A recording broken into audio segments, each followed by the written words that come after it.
generations to come.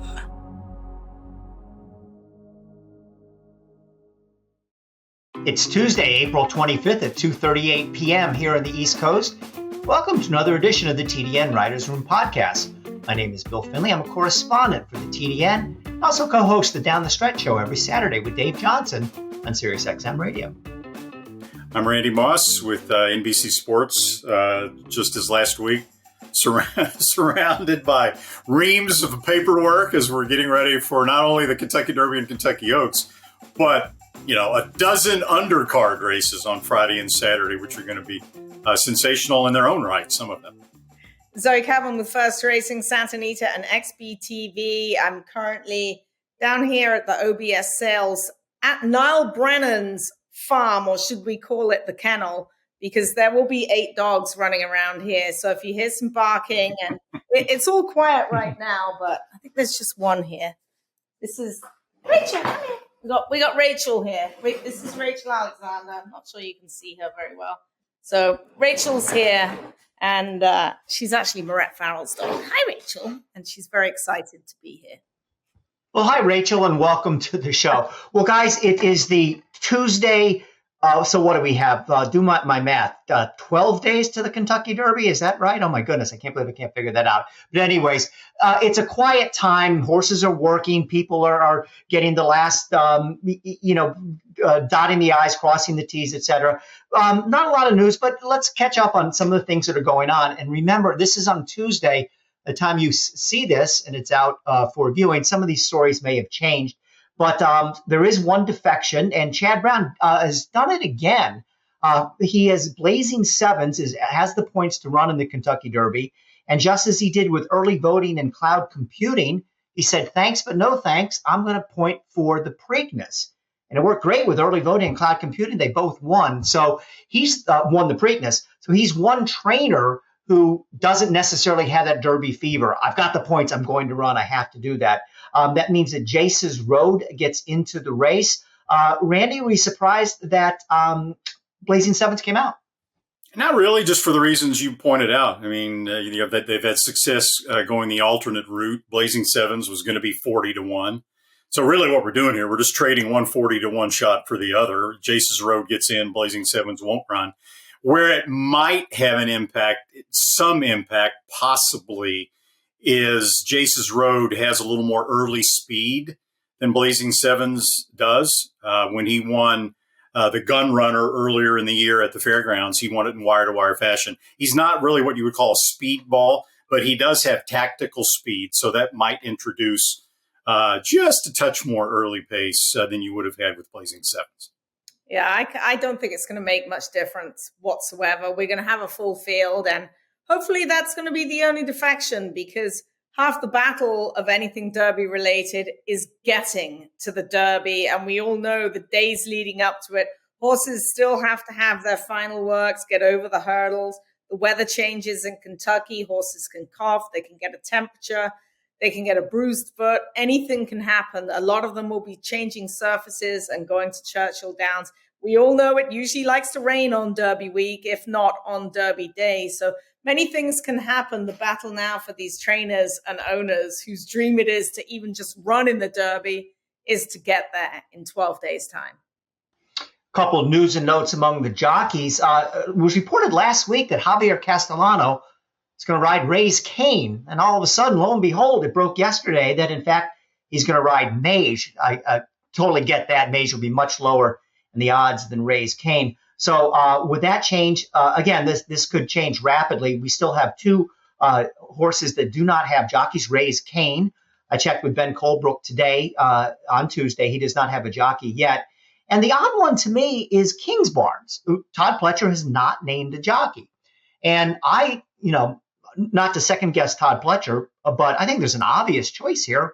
Jose Ortiz is available. Why wouldn't you go there with him, an East Coast guy that Pletcher is familiar with, unless Todd maybe thinks someone's coming out and he's going to pick up that jockey at the last minute. But a little late in the game to still have 2 jockeys assignments up in the air. Yeah, You know what I think about that? If you've watched any of our NBC shows and the banter between me and Jerry Bailey, I think that matters zero when you come into the Kentucky Derby. Look, the difference between the top level riders in America is so small, and it can change from race to race based on circumstance. And there's no way to know. I don't think it's going to make any difference at all. Whatever top level rider rides King's Barnes or Race Cane. And I was texting with Ben Colbrook this morning, and I think he had the right idea. Their first choice, Joel Rosario rode the horse in the Bluegrass, right? And Rosario is now committed to Disarm. Jose Lescano rode him in his Gotham win. Jose Lescano's injured. He was hurt on Wood Memorial Day. That would have been their first choice now. So I asked him, well, so what are you going to do now? And Colbrook said, just going to wait it out. So there'll be plenty of jockeys sitting in the jocks room with them out. And his exact quote was, I would be more worried if they had only 19 riders. I love that attitude. So I don't think you're going to get, judging from that comment, you may not get a jockey resolution on Race Cane in the next 24, 48 hours. All right, gang. I know it's early, but let's do it. I'm going to pin you down. You have the right to change your mind. You can change. I'm going to change my mind probably 5 or 6 times. My pick on the Derby on a Wednesday changes to a Thursday, it changes to a Friday. But I want to say at this point in time, who is your pick? And who is the horse among the top contenders? Don't give me a 50-1 shot that you're not really that high on, you don't think is going to run well. My pick is Tapit Trice. I've done a complete 180 on him after his Tampa Bay Derby, which I didn't like. I loved his Bluegrass. I always look for a horse coming into the Kentucky Derby who's heading in the right direction and is improving. And I think that he fits that bill perfectly. My horse I don't like will be from the same stable, and that's King's Barnes. He stole the Louisiana Derby.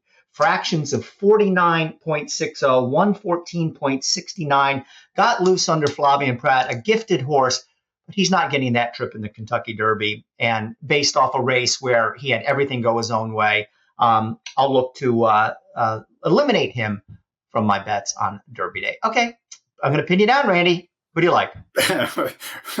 With the same caveats that you just gave out, what's going to happen between now and then. I don't want to I don't want to OD on the importance of post position because I think that tends to be overrated, right? I mean, after all, 3 of the last 4 Kentucky Derby winners were saddle towel numbers 20, 18, and 21. But right now, to me, I'm trying not to overthink this. Based on what we saw in the Santa Anita Derby, I think the horse to beat is the Japanese horse, Derma Sotogake. I know you got the travel to be concerned about, but look, you can take the top 5, 6 horses in the Derby or more, and you can pick at every one of them. You can find legitimate reasons to like them and legitimate reasons not to like them. You've got to be extremely critical. You got to look at these things with the handicapper's eye. And Derma Sotogake is one of those types. I can find reasons not to like him, but he ran the fastest prep race. There's not a ton of early speed in this Kentucky Derby, at least not on paper, the way it looks right now. I'm concerned about some things, but I think he may be the fastest horse in the race going in. Oh, don't I like? Well, I would take a stand against Tapit Trice. I think he is arguably the most talented horse in the race, but I am concerned with his lack of acceleration, his gears mid-race. And if he gets caught in traffic in a 20-horse field, I think that might not work to his advantage, given the fact that he's not the type of horse that's handy, that can stop and go and hit holes when they develop. I've got concerns about kickback with him after what we saw in the Bluegrass. And to keep him from having to stop and go, I think he's going to be 6 or 7 wide.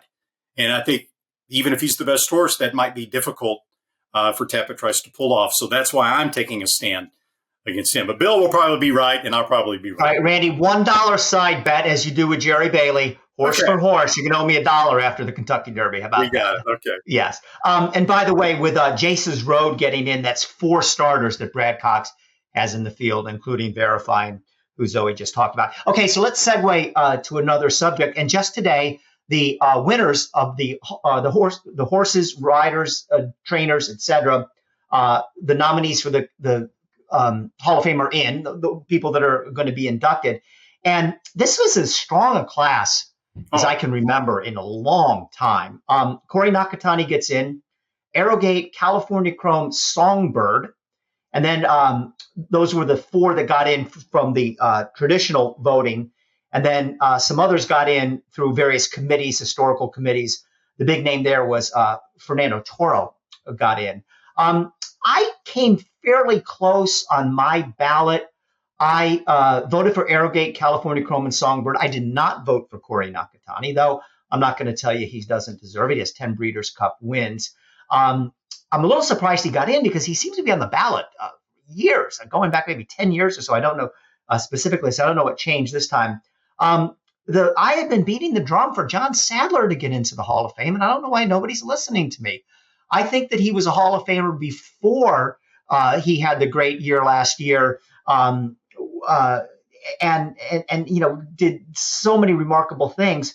I don't get it. I don't see that. I think maybe it's because he generally has no presence with the Kentucky Derby Triple Crown horses, and that's the sexiest category that everybody gravitates towards. So I was surprised by that, but congratulations to the crew, and especially those 3 horses, Arrogate, California Chrome, and Songbird. That is a mighty, mighty group that gets into the Hall of Fame. Yeah, I think we all 3 have votes for the Hall of Fame. I tend to be kind of hardcore about who gets in the Hall of Fame and who doesn't. I'm probably more discriminating than I should be because I don't want it to be the Hall of Very Good. I want it to be the Hall of Fame. But I had all kinds of trouble this year. Oh my gosh. I mean, you talk about guys that and horses that were deserving. Apart from Arrogate and California Chrome, you had Kona Gold. I mean, my gosh, what does a horse have to do to be in the Hall of Fame? I know he's a sprinter, but you look at his body of work lifetime and it's just unreal. Lady Eli, Blind Luck, Rags to Riches, Hiver to Grace, Game On Dude, the trainers, none of whom made it in. Christophe Clement, Graham Motion, Doug O'Neill, Sadler, John Sheriffs of Zenyatta fame. I mean, my gosh, I think what helped Corey Nakatani, and I'm not going to sit here and say he shouldn't be in the Hall of Fame, he was the only jockey that was on the ballot. And you're not required to pick a jockey and a trainer and a horse. But I think those people who are inclined to want to vote for a jockey had one choice. Whereas you had 5 choices among trainers and 9 choices among horses. And I think those kind of maybe some of the votes got split up in the other categories. But congratulations to those that made it. I thought it's really cool to get both Arrogate and California Chrome in the Hall of Fame in the same year. Yeah, and Sadler's work with Flightline this year was tremendous, even though he only had the 3 starts. Maybe he'll get in next year. I think Flightline is a shoo-in to get into the Hall of Fame. So let's see if who goes in first, John Sadler or Flightline. Well, first of all, you'll be seeing a little less of Zoe Cadman on this week's TDN Writers Room podcast than you normally would. There's been some technical problems. We're trying to put it together. She'll appear later on in the show, and we'll have it straightened out for next week. And we'll welcome Zoe Cadman back in full. I want to remind you that the April Selected Horses of Race and Age sale is this Sunday, April 30th at 4 p.m. at Keeneland. Take part in the sales event to kick off Kentucky Derby Week in the Bluegrass. View the catalog at catalog.keeneland.com. If this place could talk, it would roar. It would say, "This is racing."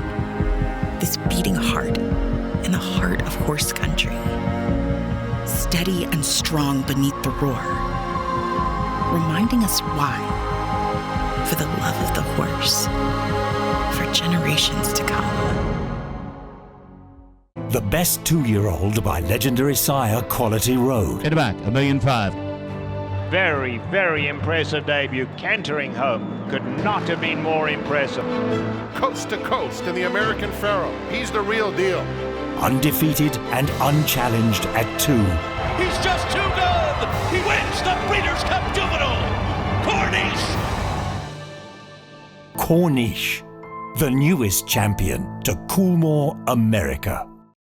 The TDN Writers Room is brought to you by Coolmore. Practical Joke kept his name in the news this week when his Party Favor, a $520,000 yearling purchase for Windstar Farm and Sienna Farm, got her career off to a perfect start on Friday in a Gulfstream Park maiden special weight winning the 6 furlong event by 6 1/4 lengths. Practical Joke is now the sire of 46 winners in 2023, including 5 stakes winners and 8 stakes performers. Group is led by Grade 1 winner and Kentucky Derby hopeful Practical.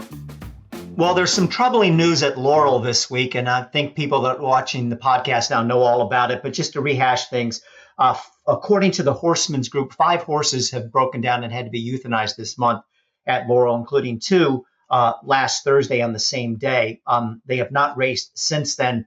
And the track issues at Laurel have been a kind of an off again issue for a couple of years now. It's an ugly story. It's the last thing that racing needs. Today, there was a racing commission meeting, today being Tuesday, and I wanted to read a quote from Michael Algeo. I hope I'm pronouncing that right. He's the chairman of the Maryland Racing Commission. And I thought he summed this up perfectly. He said, equine safety and welfare is the single most important thing at the track. The commission isn't making any judgments as to who is at fault. We cannot afford to get this wrong. We have to get it right. And absolutely, we have to get it right, because already it's starting to turn into a little bit of what happened at Santa Anita in 2019 with all the problems there. Mainstream media is following this. The TV stations are talking about it. The Baltimore Sun is writing about it. This was particularly troubling. WMAR television, Channel 2 in Baltimore had a poll online, and the question was, should Maryland ban horse racing? 76% of the people said yes. So this is something that needs to be fixed. I have confidence in the Stronach Group, First Racing, to get it done right. And I think we're going to weather the storm here. But right now, Randy, this is a troubling story. Oh, yeah. You know, when Santa Anita had that problem a few years ago, and you were hearing similar outcries, I think there were people at racetracks around the country elsewhere that just kind of thought, well, that's a Santa Anita problem. That's their problem. It's everyone's problem, everyone in horse racing. And I think this just points that out. No racetrack is immune from situations like that, no matter whether they're in a big metropolis or whether they're in a smaller town. You can still get this sort of bad publicity. It's so complicated, racetrack maintenance. It really is. I've been involved in it once upon a time, way back in the day. And I mean, you've got dirt racing surfaces primarily. It's so hard to get them right. They've got to have enough cushion, but then they have to have bounce. You want some clay, but not too much clay. You want sand, but you don't want coarse sand. You got to have the right amount of moisture. You don't want it too dry. All these different variables. And then, of course, there's the horse element. How sound are the horses? How thorough are the veterinary examinations, and how are the trainers handling that? Are they maybe pushing horses a little too much? So there's a lot of elements involved there, and hopefully Laurel can get it right, because it's a mixture that if it's not in the right proportions and if it's not done properly, then, as we've seen, very bad things can happen.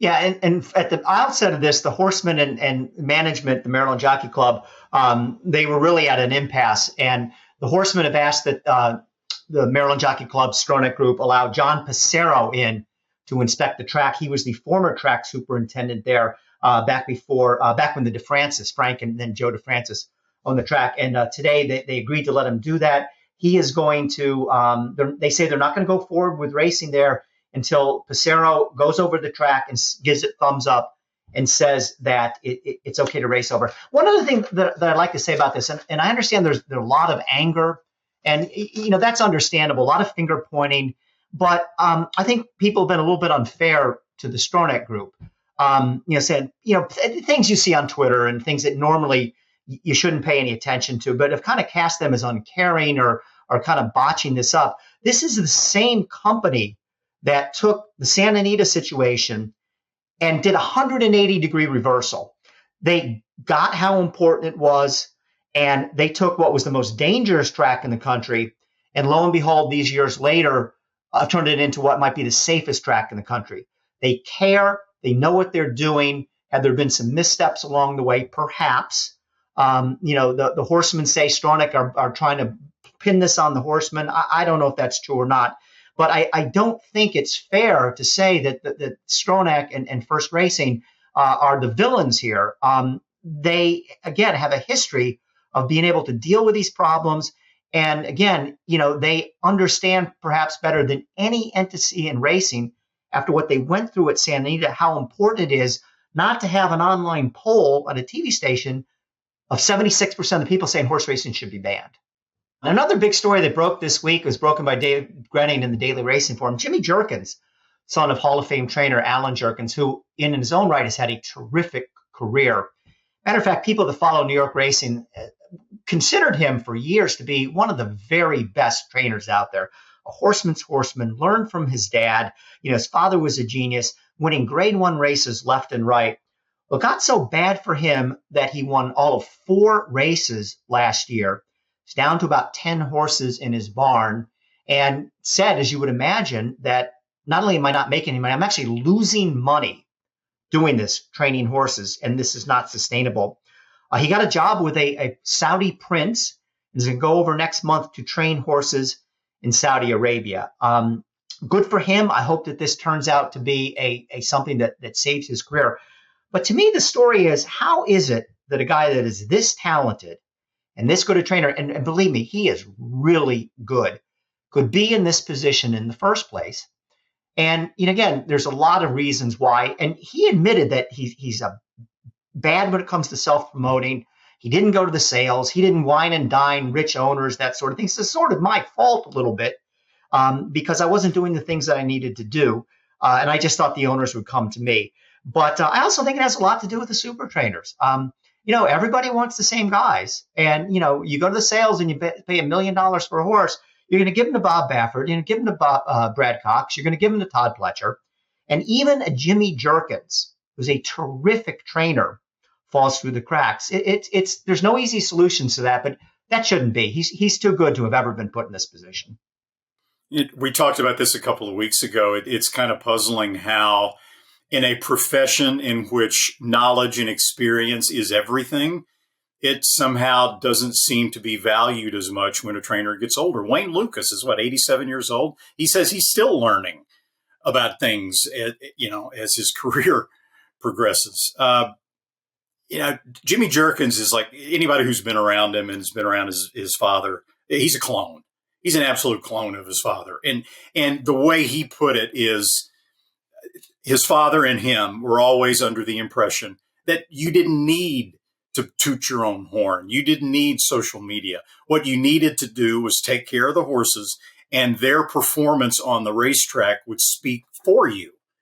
But unfortunately, that's not what the situation is right now in 2023, as you guys pointed out. I think another element to this is that so many owners now are looking for Kentucky Derby horses.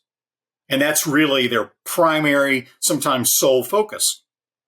And Alan Jerkins wasn't that way, and Jimmy Jerkins isn't that way. They're not going to rush a horse, a young horse, into the Triple Crown if they think the horse would benefit from more time and from a slower approach. And I think that also might be just a little bit out of place with the times right now.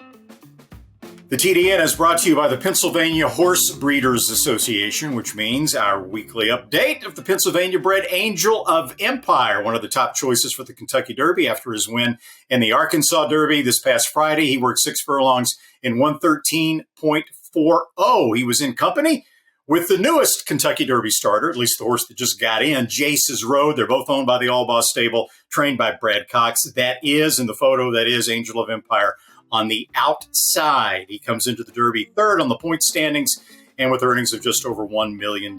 Again, Angel of Empire, bred and raised in Pennsylvania by the Forgotten Land Investment and Black Diamond Equine.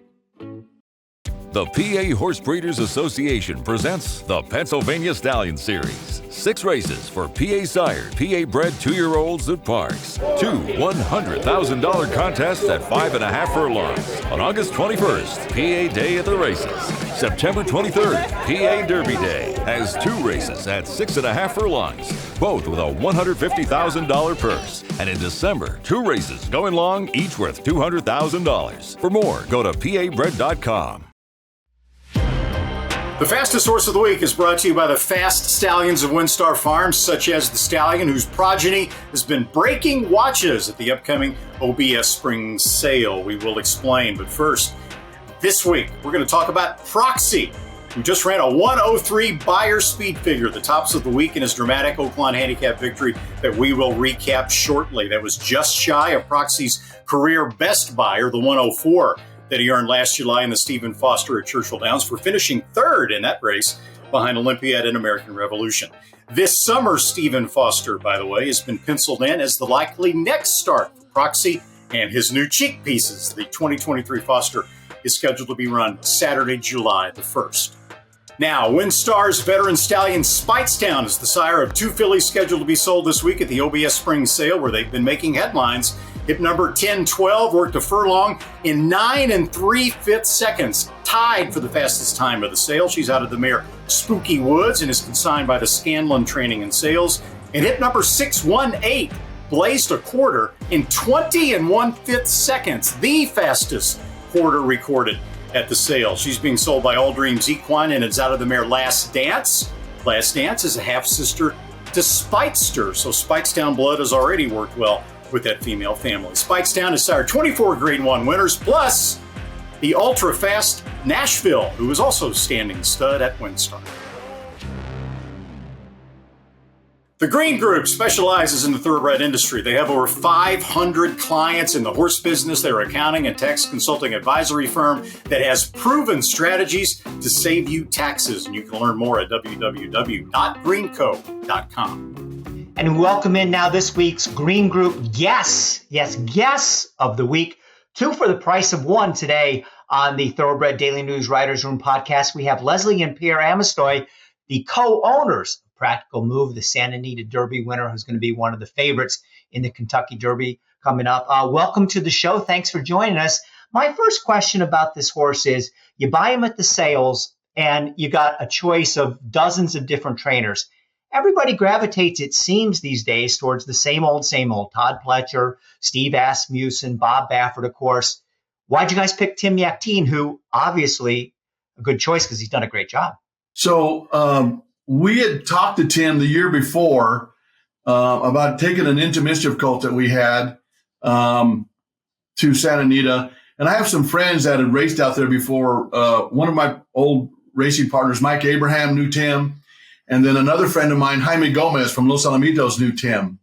So they both asked us, or I asked them, I said, I want to go to a nice barn, but I don't want to be with 300 or 400 horses. I want something with a little more care, a little more on-hands trainer.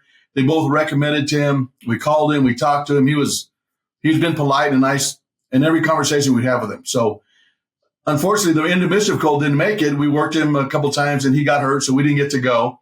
So we kind of lost track of Tim for a year. And then last year I called him back and said, Tim, I'm going to go get you a couple horses. So we went out to Florida and we bought Practical Move and Blessed Touch. We bought him two horses and a horse named Neiman, Money's colt we bought. So we sent all 3 out to Tim, and we didn't meet him till the Del Mar meet when Practical Move was running his first race. Was the first time we got to meet him. And he was just as nice as could be. And we could see the operation, the barn. And, Leslie trained for 10 or 15 years, so we knew what we wanted, and Tim was what we wanted. He had a great setup and a good operation. Well, tell us the story about the actual purchase of Practical Move, the bidding, the budget, how all that went down. It's a good little story. We went to Florida. My partner on the horse, Roger Beasley, also was a partner on Practical Move. Well, he and I have some nice quarter horses together. And he just called me like in February last year and said, Pierre, let's go get a couple of good thoroughbreds. I mean, you can pick them. Let's go get something. I said, all right. And so Leslie looked it up, said, Pierre, OBS April's coming up. So she made us reservations. We bolted out there and we stayed a week and we saw hundreds of horses. Well, the very first day we got there, we started looking at horses. We found Practical Move. And Leslie really picked on him right away. So we went through the whole process. We did his x-rays, we did the scope, we did the confirmation approvals, we did everything. And we just liked him. And we were looking through many, many horses. We kept coming back. Every day we'd come back to that stall and make sure he didn't have any bad habits. He wasn't a cribber or a walker. He was mean or he was ugly. Everything was perfect. He was kind. He was calm. He was never turned a hair. He was just professional. He was first on our list. Then. He was first on our list. Yeah. Then when we saw him work, we were like, whoa, look at this. Big, 16 and a half, 17 hand horse working in 10-1. And he looked like he was galloping. Mm-hmm. But he caught that time that fast. I said, this is a good one. This is a good colt. Mm-hmm. So, of course, we waited after the work, checked him again, make sure his legs were good. He fit every box we checked, we wanted. He had the scope and the size, the foot. He had everything. The only concern we had was his April 30th birthday. You know, you like to have him a little early, you think, right? Well, we said that's not enough. He's big enough. He's mature enough. The birthday, we said, we're going to go for it. So he was in first day. So, you know, we're getting nervous. He's our first pick of the whole set. That's the horse we want. So we walk up to the ring, and Leslie's getting nervous. She's trying to hang on to me, and she's getting nervous. I'm getting nervous because we want him. And so he gets up there, and our budget was about $175,000. I said, we'll get him. I said, Practical Joke isn't the bomb yet. You know, he's got some nice horses. He had one Grade 1 winner. Most of his runners were in Chile. I said, we'll get this horse. And he had $175,000 in 15 seconds. Yeah. Oh my God. I said, he's going to, and so Leslie goes, oh, we're not going to get him. So she walks off and she goes back to the table and she's upset, you know. So I hung around and I bid again. And then another guy bids and I bid again. And I look across the ring and I see the guy that's bidding against me. I see him and he's starting to fret. He's moving his book. He's moving his hat. He's wandering, you know, and he got to 215. And I said, I'm going to go it. I just looked up and told the spotter 230. And he goes 230. And he walked off. He walked away and I got him for $230,000. We got him. So he was over our budget, but what the hell? He was our number one pick, which we never get when we go to sales. You know, we always pick the number one, but we never can buy them. So, Leslie, what did you think when Pierre walked back to the table and told you had the horse? Well, he had the ticket hidden in the book. And I was like, when he got back, I was like, we should have got more people together. We should have done something. We should try to get him, you know. And he just opened his book and dropped it on the table. And I said, oh, you got him. We were like so happy. We had no buyer's remorse ever with him. We loved him from the start. So she says, Pierre, was that the right move? Yeah. And we look at each other and she goes, that's his name. Practical Move. Yeah. She named him right there when we bought him. Was that the right move? I said, I don't know, but that's his name. It's Practical Move, you know. So that's how that went down that day. That's an amazing story. You're a competitive bunch. But it's not just like you were two novice horse people coming to OBS to look at horses to buy. Tell us a little bit about training career. You trained a ton of winners, Leslie. And I heard a little birdie say maybe that, you were a jocks agent. Yes, I trained for about 10 or 12 years at Santa Fe and Turf Paradise and, you know, in this area around here. And then when I decided to have our family, I stopped training. But we met at the racetrack in Turf Paradise. We were actually born and raised in the same neighborhood and didn't know each other. But when we met at Turf Paradise, we were coming home for Christmas, and there we were in the same plane. We're like, are you from there? We're like, we were from the same neighborhood. Yeah. And we went on from there, you know. And so that's how we met. He was a jockey agent at first at Santa Fe Downs, but I didn't know him. I had just started training then. I was one of the first women trainers in the nation. I was only 20 years old when I started. And it was like in 79. So I trained most in the 80s, and I met him there, and he was a jock agent to some friends of his that he went on to the track with, and that's kind of how we met, but we got to know each other better in Phoenix. So when I was a jock agent, my dad had a construction company, and he sold it in 1975, and he went down to Los Lunas, little south of Albuquerque, bought a couple of feed stores. He grew them, and then he sold them. And then he had a few horses. So him and my brothers really liked the horses. So they built a training center down in Belen, New Mexico, and they broke a lot of colts for a lot of trainers in this whole region.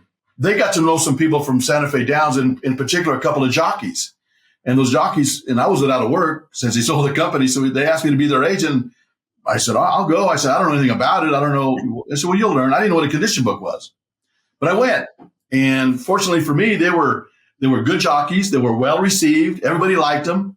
And I picked up pretty quick on it, and I started going good. Well, hell, I had, for the next 12 years, I probably had leading rider 8 or 9 of those years of the 12 years. We did really good, won a lot of for charities here. In New Mexico, most of our big races are for charities, 2-year-old races. So we won a lot of for charities. Leslie won some for charities. She's kind of modest. She won a lot of races, and she won some derbies. She had some nice horses, and she did real well. So that's how we started going back to Kentucky. She was going back to buy horses for her clients. So we started going together to go back there and buy. And we just learned. We learned how to read the book. We just learned confirmation. And we just went through it all, and we learned. And so we pinhooked for ourselves for about 4 or 5 years. And we made enough money in 4 or 5 years, and we bought a farm in Kentucky cash in Pierres, Kentucky, called Lobo Farm. And we owned that farm for 12 years, and we did great at it. We bought and pinhooked a lot. We raised a lot and sold a lot of good yearlings. One year in January, we topped the sale with a mare. We had a mare and foaled a Stormcat. We foaled the colt out, bred her back to Gosapper, and we sold her for $2.7 million. So her name was Iris Cherry. So she was a big hit for us. We did good. And then right after that, the economy went bad in 2007 and 8. If you all remember, the markets kind of went bad. So we sold the farm and came back to New Mexico. And then New Mexico got casinos at the racetracks. So the purses got really good here. So we've been racing mainly in New Mexico and have done real well. Won a lot of quarter horse races, a lot of thoroughbred races, a lot of futurities. We've been leading honor many times here. Yeah. We have our own little broodmare band where we raise our New Mexico breds, and they do well here. We love our babies. So we were staying here, and then when Roger asked us to go find us a couple good horses, we took off to Florida. And look here we are a year later, and we have this wonderful horse, Practical Move, who is just a dream for us. Knock on wood. Knock on wood. And the filly we bought, she stakes place. Her name is Blessed Touch. She's a nice filly. Tim has her out there, so it's kind of a full circle for us, for the last 25 years or so. And look, we made it to the Derby. Unbelievable. Now, you guys have talked about success you had in quarter horses. I understand you were quite successful there. Do you still have quarter horses? And when, where, and why did you make the transition to thoroughbreds? Well, we were always thoroughbreds. Mm-hmm. It was funny. We would go to Sunland Park to watch the races, and we'd run a bunch of thoroughbreds. Well, in those days, they used to run the first 4 or 5 races were quarter horse races. So we'd be sitting there watching 4 races we didn't have any shot of doing any good in. I said, Leslie, we know this. Let's just go buy quarter horses. So we started buying quarter horses, and because the race meets here are all mixed meets. They're all quarter horse and thoroughbred. So we didn't want to sit out. We got in, and we went and we bought we've been in the All-American 3 times. We had a horse we bought. His name was First to Flash. We bought him in Redoso, and he winning the Redoso for charity, the Rainbow for charity, and he was champion 2-year-old that year. And then we stood him at stud. He had an accident and died. We got 1 crop. And out of that 1 crop, we went back to Redoso about 4 years later, and Leslie found First Moonflash, a son of his. And First Moonflash had 7 grade 1 wins. He had all the world records by himself at one time. He had 4 world records, 300, 400, 350, 400, 440. He won it twice. Mm-hmm. And he was champion racing stallion in 2009. Mm-hmm. And then we stood him for about 10 or 11 years. And we just lost him year before last, but he was a champion racehorse, a champion sire. Mm-hmm. And so he was our biggest horse, but we won probably 10 or 15 for charities, a bunch of big races here in New Mexico. So we were always in thoroughbreds. Yeah. We just decided to use both breeds because there were so many races here for quarter horses. And when I first started, I worked for one of the best quarter horse trainers here, Don Ferris. He's not there anymore, but I worked for him for a long time when I was younger and learned a lot about quarter horses. It's about caretaking anyway when it's, thoroughbred or quarter horse. It's all about caretaking, right? So both breeds, it's all about conformation and caretaking and, trusting your trainer and getting in the right races. That's a big thing. Some people can't read that book, but yeah, it's been a long journey for us, and we've had a lot of fun. Really helped with our marriage too. You got to imagine we have something to speak about at night, instead of just look at each other. So we had our 35th wedding anniversary last month, but we've been together around 45 years. So. No, that's fantastic. So now, lo and behold, the journey takes you to Churchill Downs on the first Saturday in May, knock on wood.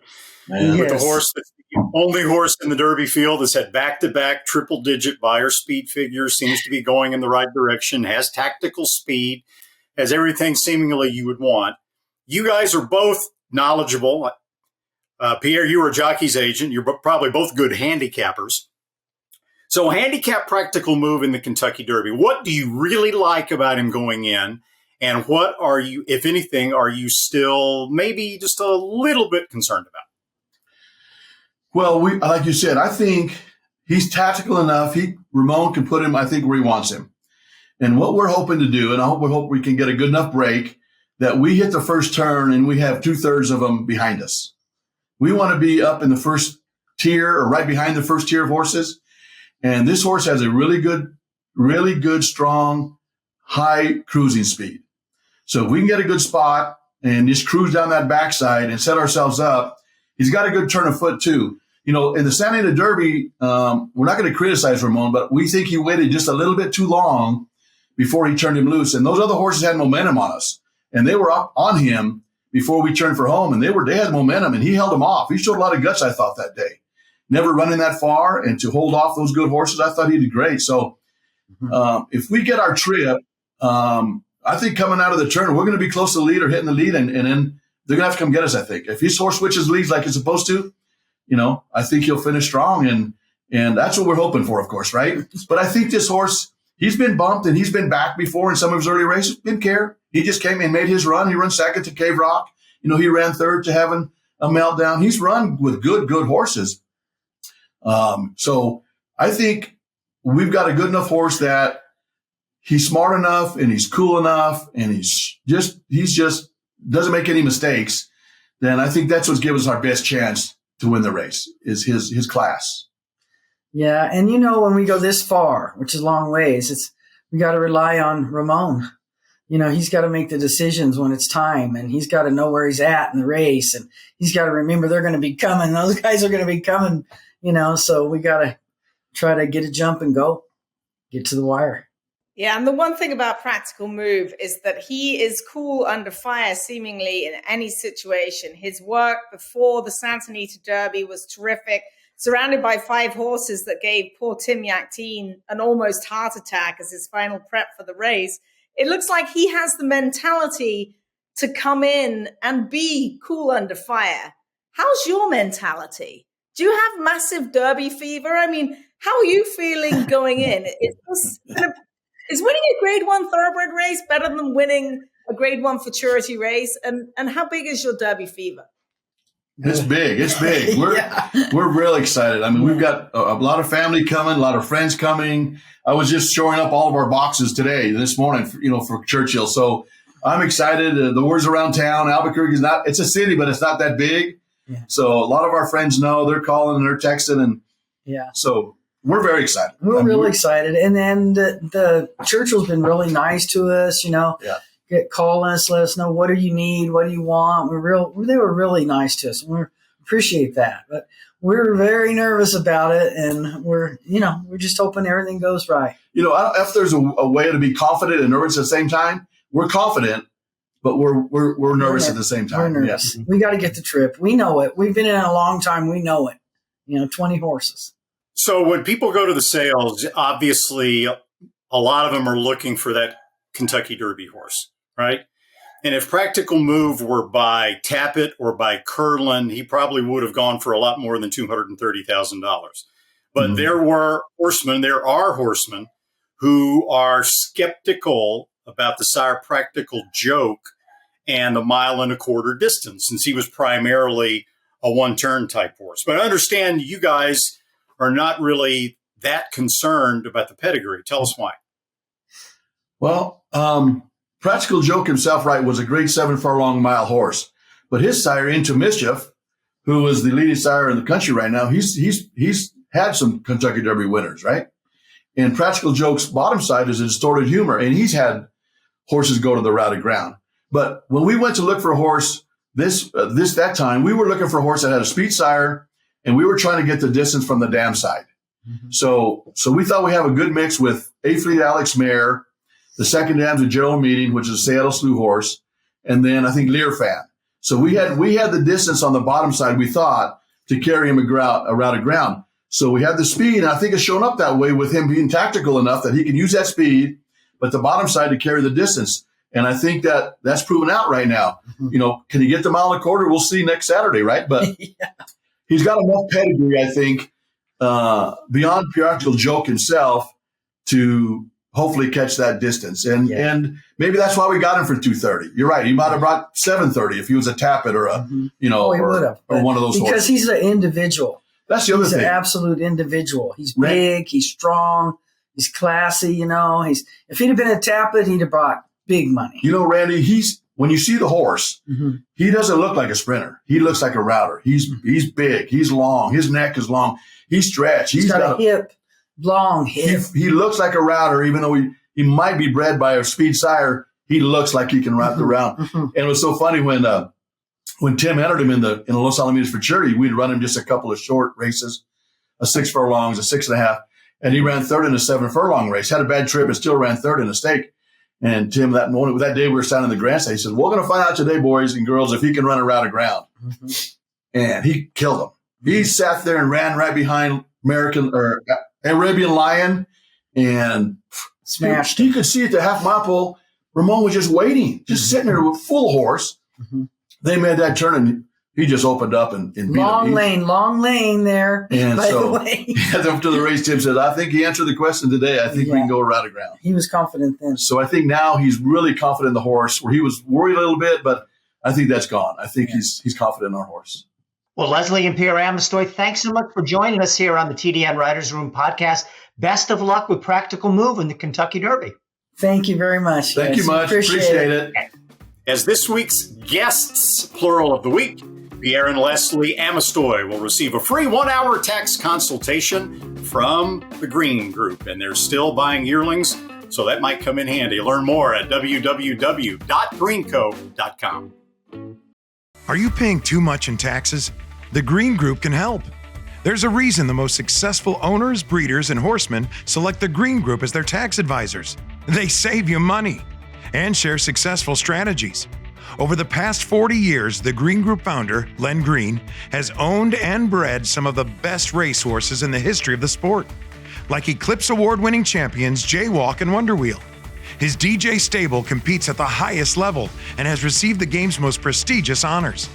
Len Green's in-depth, hands-on industry knowledge, combined with cutting-edge tax-saving strategies, has produced positive results for his clientele and has made the Green Group the top-rated accounting and tax firm in the thoroughbred business. For a confidential and complimentary consultation, contact us at 732-634-5100 or visit our website at www.greenco.com. The Green Group, proven strategies to save you taxes.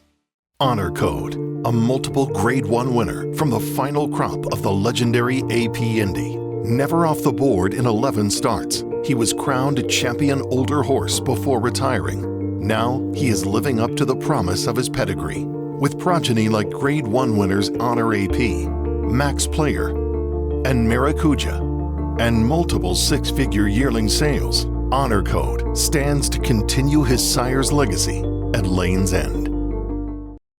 The Lane's End Stallion of the Week. Drum roll, please. Honor Code.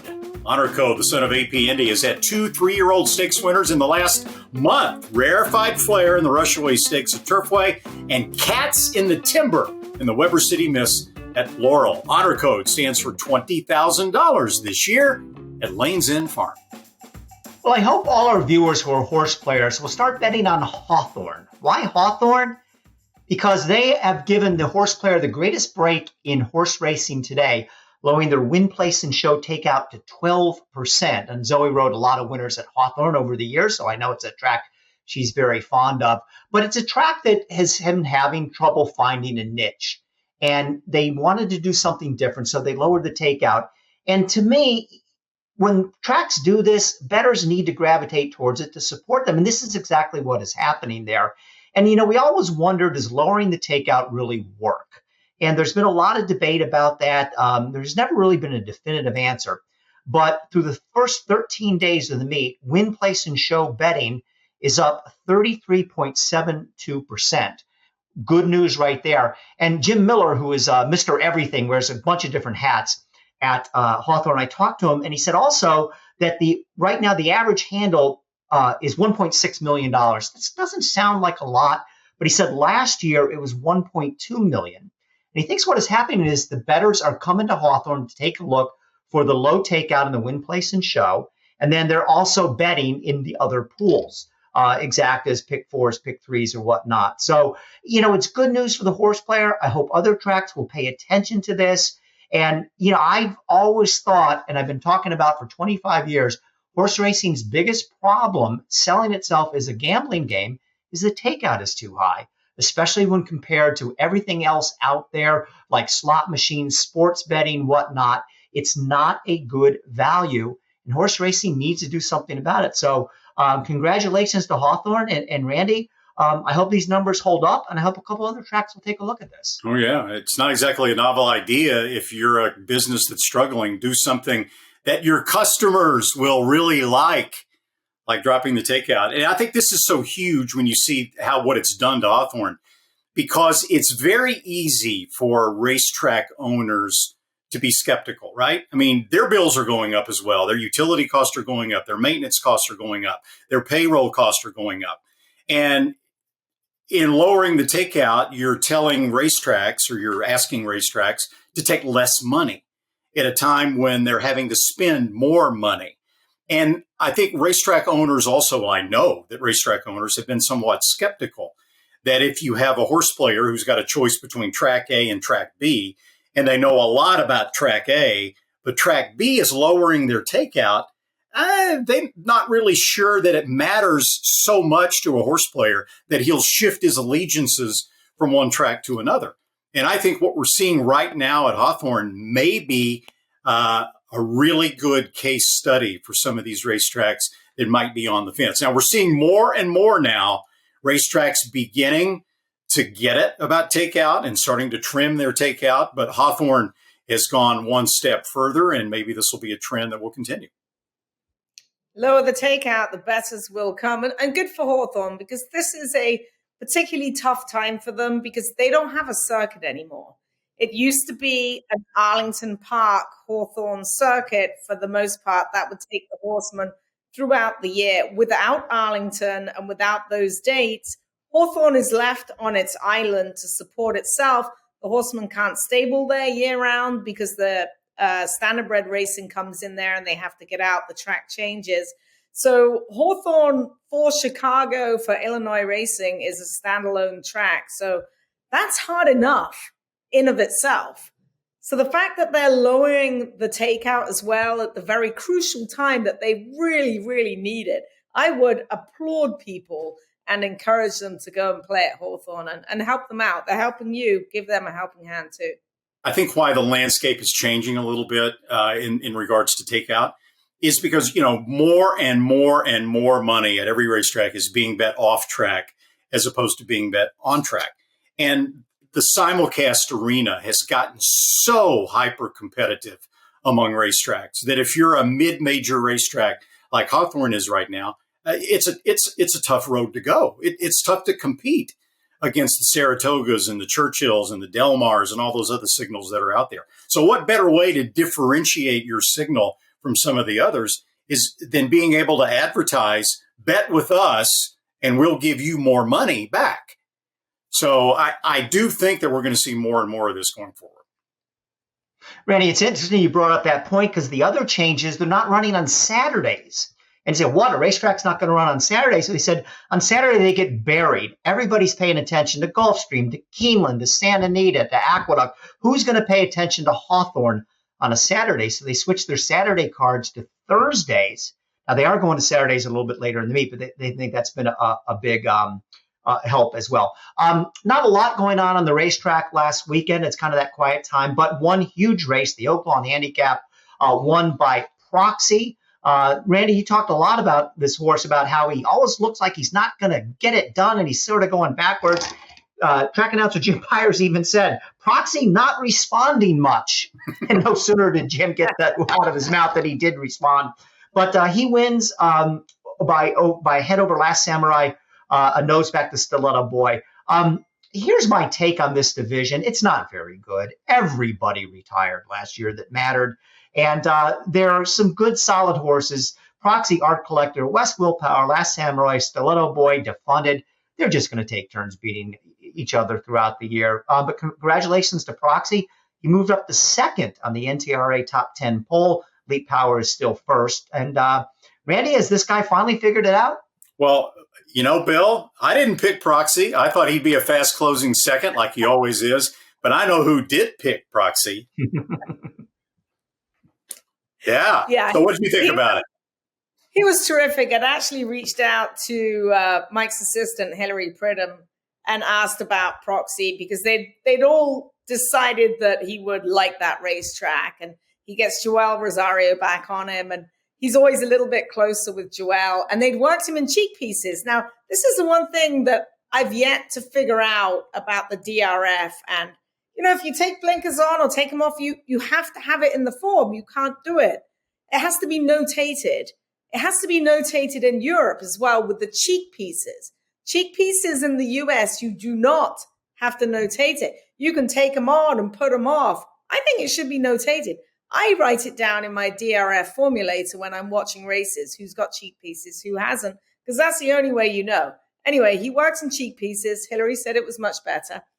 They were hoping he would be closer. Of course he wasn't. Broke well, took himself back, got himself out of the kickback, which he hates. And it looked like all was lost. And then all of a sudden, he did come flying in the last 50 yards and got his nose down just in time for the win. So I think maybe they made a little bit of difference in the last 50 yards. I don't know. It was a good win. It was a good race. It was a very, very good race indeed. And as far as the horse that ran second, Wayne Lucas's horse, he got into a little bit of a bump with Stiletto Boy when they turned for home because there was just enough room to lure Christian Torres in there. He got in there, and a lot of people thinking maybe he should have won. I don't think so. I think the best horse won on the day. The TDN Writers Room is brought to you by XBTV. The XBTV workout of the week is the Kentucky Derby favorite, Forte. He had his first workout at Churchill Downs on Friday with his old pal, Bright Future, seen working here. This is exactly what I wanted to see from Forte. Got a little bit of pep in his step. It's been a lot cooler there at Churchill Downs of late. I think he's glad to get out of Florida. And if you're worried that the Florida Derby knocked him sideways, don't be. This is a good work, and you can watch it only on XBTV.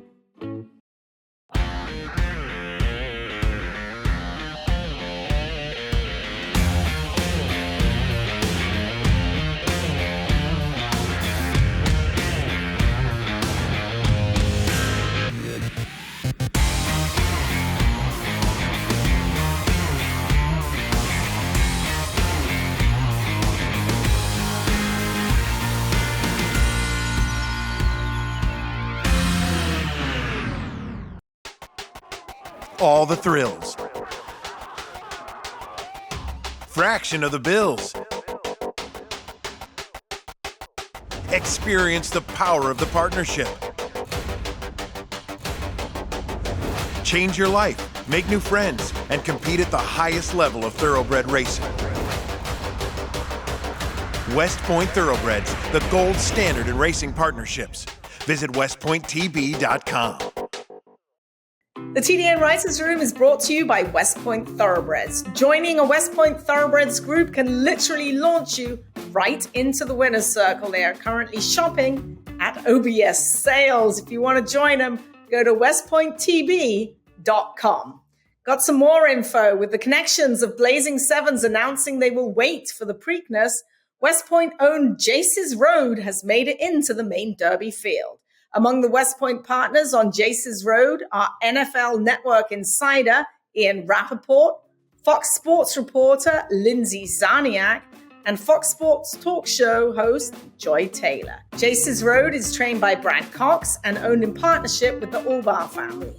West Point is, of course, looking for their second Derby win after taking the 2017 running with Always Dreaming. You can learn more at westpointtb.com. Well, that's a wrap for this week's show. I want to thank Randy Moss and Zoe Cadman, who join us each week at this time. Our Green Group guests, plural, of the week, Pierre and Leslie Amestoy. Our producer, Patty Wolf. Our associate producer, Katie Petruniak. Our editors, Anthony LaRocca, Aaliyah LaRocca, and Nathan Wilkinson. And shout out once again to our mascot, Lucy, over Randy's right shoulder. Thanks for joining us this week. Coming up next week, lots more to talk about. Kentucky Derby right around the corner. See you next week.